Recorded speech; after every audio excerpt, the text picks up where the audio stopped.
the next 60 days for the U.S. stock market as well as long term. Good morning, August 17, 7:37 a.m. Central Time. This is a Critical Point podcast. This is a weekly chart of the continuous S&P 500 E-mini futures, and I've updated it with some of the prior buy-sell signals for some of the more important trends during the year as well as a little long term.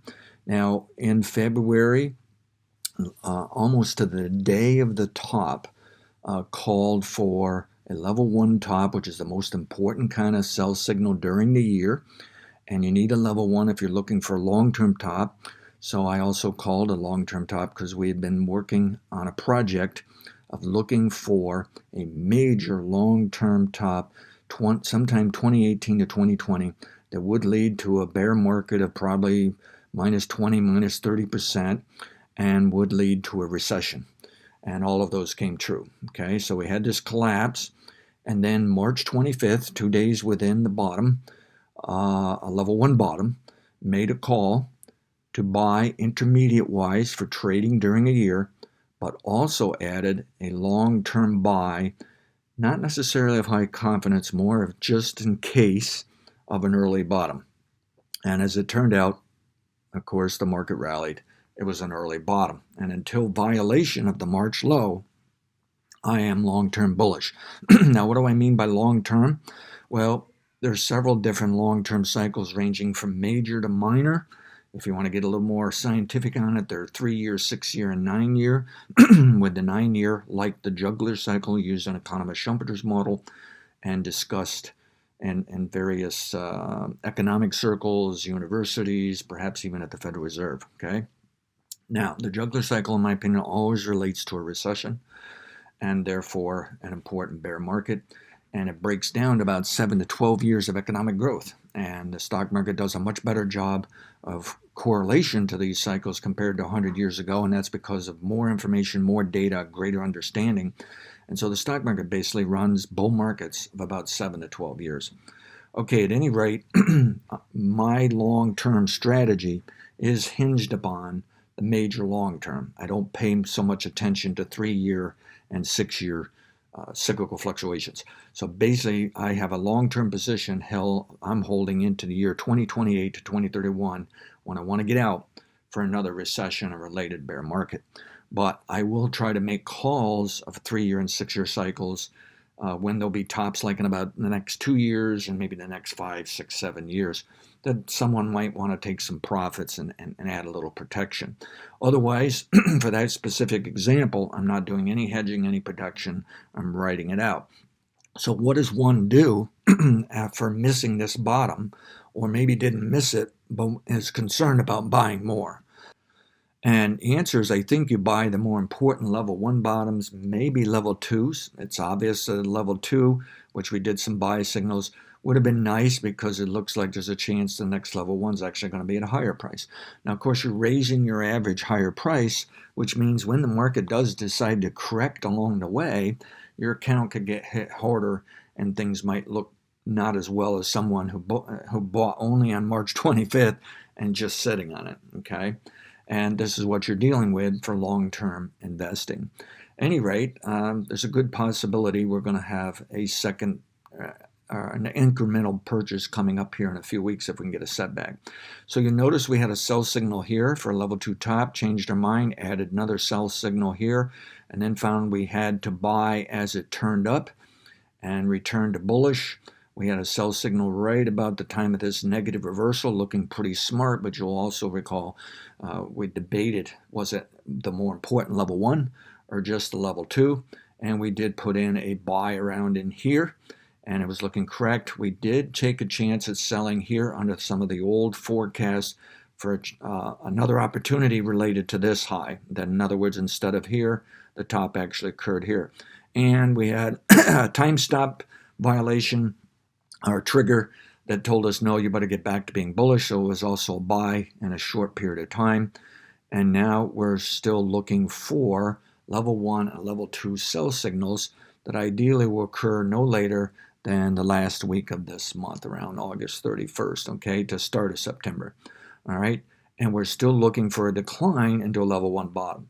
So you can see the model has had some difficult times picking tops at times, but it's also done very few buys and has been quite accurate. And as we watch for the smaller buys and sell signals, the more short-term to very short-term, it's actually done a very good job keeping up on the buys and some of those smaller tops.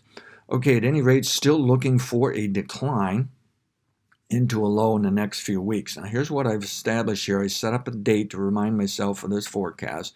I'm saying there's a 5% chance a level one bottom occurred last week, and that just seems unreal because that's pathetic performance. If there really wasn't any decline, it didn't work. But if it was correct, this market's going to march higher into September, even into October, and will even defy or counter, offset the seasonal tendency for September and October to be some of the poor months of the year. Okay, there's a 25% probability last week's low was a level 2 low, and if it violated in the next few weeks, that would mean the market's going to go down for longer than we're showing on this chart. It probably won't bottom to, say, September 21st week of to even first half October. So it could stay down a considerable amount of time. Instead of coming down just 1 to 3 weeks over the next 1 to 3 weeks, it could be down over the next 5 to 7 weeks. Okay, so something to consider here, a little more bearish. This leaves us with a 70% probability that there's no important lows and highs occurring here in recent weeks, and we're still just looking for the level one top. And the longer it stays up, there's less time to decline in the level one bottom, and we're looking for the level one bottom to occur no later than week of September 7th. If it will top around this price level, we're looking for maybe as low as 3100s. Would love to see it pull back to the 3000s, but the higher it goes, the less likely it will achieve the low 3000s. We're just not coming up with enough bearish surprises that could occur to really shake this market. Now, the market is extremely overbought, so that also for these large enough trends, you have to consider a degree of overvaluation. And there's rising discussion of how this market is extremely overbought, even or overvalued on a long-term basis.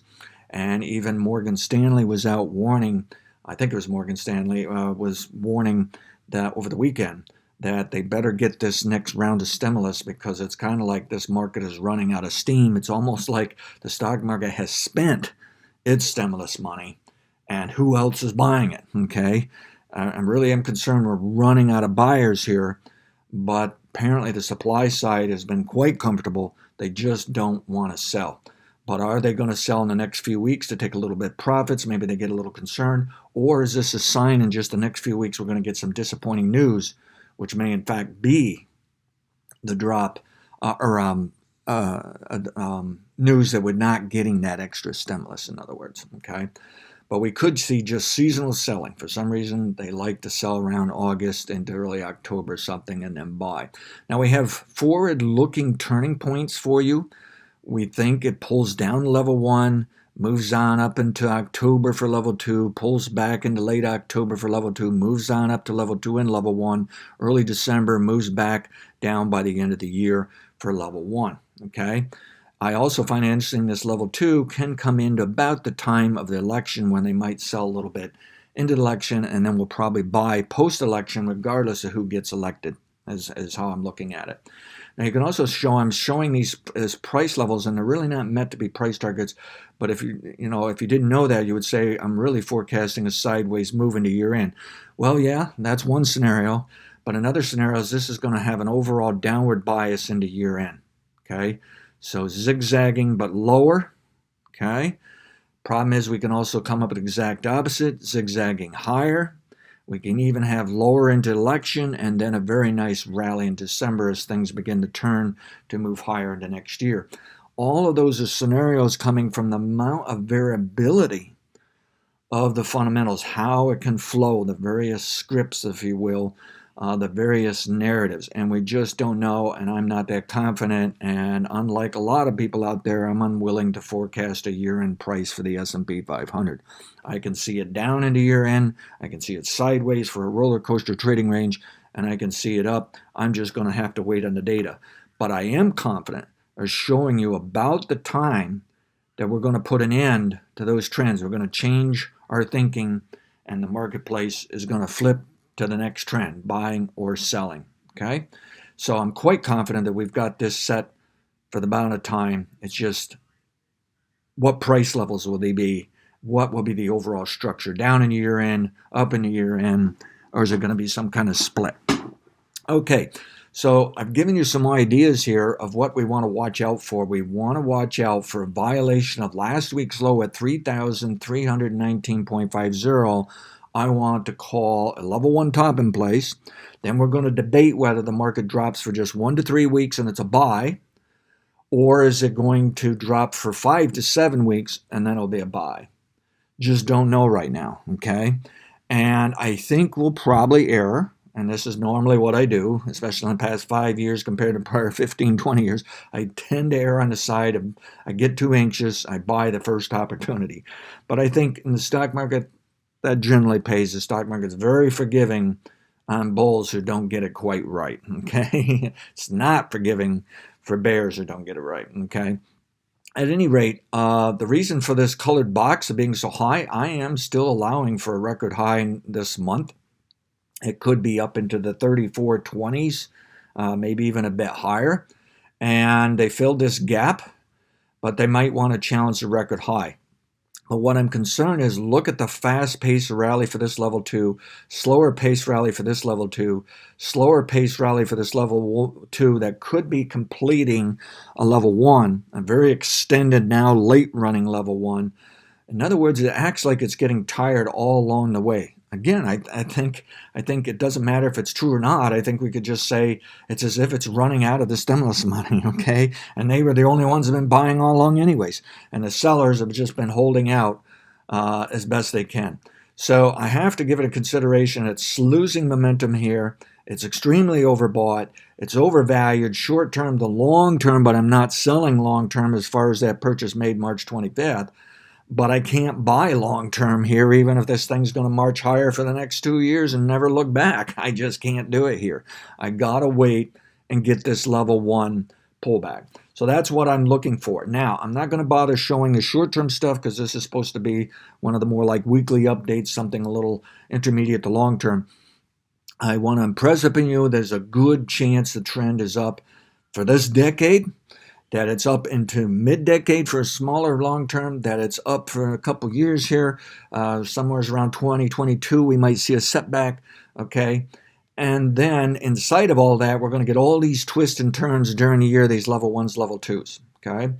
And so I'm playing multiple types of strategies. I primarily just want to trade level 1, level 2 for myself, and then I'm going to trade or hold some of this long-term stuff, and any additional long-term is actually going to be mixed in those intermediate trend accounts. I'm not going to change my average price for that core long-term position. Okay, now for briefly discuss short-term, if last week's high is taken out at 3382.50, anytime this week, I want to allow higher this week and perhaps higher in the next week, but I still want to look for a short-term top this week or next that would still trigger these larger level 2, level 1 tops. If for some reason the market tops out today, tomorrow for a little intra-week fluctuation and does not take out last week's high, and then we can get some sharp selling, I would start to think that yes, last week was not only a level 3 top, but a level 2, level 1 topped out earlier than this objective and met the prior older objectives and forecasts. So it is possible this thing is over and done with as of last week, but again, they just don't seem to be interested in selling here. It's another boring morning, okay? Now, keep an eye on who's buying, selling what. I'm still seeing some of the other funds, hedge funds, buying gold and stuff. So I'm going to give you a quick little rundown here. Let's take a look at the dollar. That's the wrong chart. Let me move over here. As long as I got you for as long as we are, I might as throw in a little something. Here's the dollar, and I'm really concerned, just as the model missed this level 2, it topped too soon, and then in hindsight had to put the level 2 there. The level 2 top is due next week and later. I'm a little concerned. It's just not going to work. The dollar is so weak, it's not even going to pick its head up or bounce in at level 2. I'm concerned it's going to continue lower, and it may continue lower into October. And I don't know what that means for the stock market, but in the past, I normally assumed a lower dollar helps the economy, helps exports, and the stock market likes it. So this may be a supporting factor. But what if the dollar went lower over fears of economic problems and woes and coincided with a lower stock market in just the next few weeks? I just don't know. It is quite oversold, which makes it difficult for me to imagine it just going lower nonstop into October. Okay, so we may get some disruptions, distractions here, and choppiness in the dollar. So I'm just not that confident for holding out for level 2, but ideally it has put in a level 2 bottom. So I think if it violates the lows of, say, 3 to 4 weeks ago, violates something like 92.54, just go ahead and put me down as I'm bearish the dollar into October. But we still may see a sudden snap back for a level 2 top, and that may be because the stock market is going down and they're actually buying the dollar because they're concerned with the economy. And that's the problem with dollar traders, is they can't make up their mind half the time, in my opinion, of what direction it should go according to good economy or bad economy. It seems they try something a little different all the time. Now here's the gold market. And I'm liking this gold market this morning. I think I might buy a little something for myself here. I'm concerned it bottomed last week, and the model did revise over the weekend, showing yes, it could have bottomed last week, the earliest allowed. But it could bottom as late as 2 weeks from now, too. So this might be a little hiccup here. And if it starts trading below the overnight low here at 1939.10 for the December gold futures, I would be concerned it's got to go down. I kind of felt like it dropped too fast and then rebounded too fast, and it would have to settle down a little bit, calm down a bit, but that would mean bring it back and then go higher. But now I'm a little concerned. They got all the selling out of the way, and I did learn that big hedge funds like Bridgewater, the biggest hedge fund in the world, but it's a pension fund, hedge fund, was recently buying gold still off their reporting. So I have no idea how fast that reporting, how recent that is. I'm a little concerned it's reflecting they bought here, and they probably just took a loss.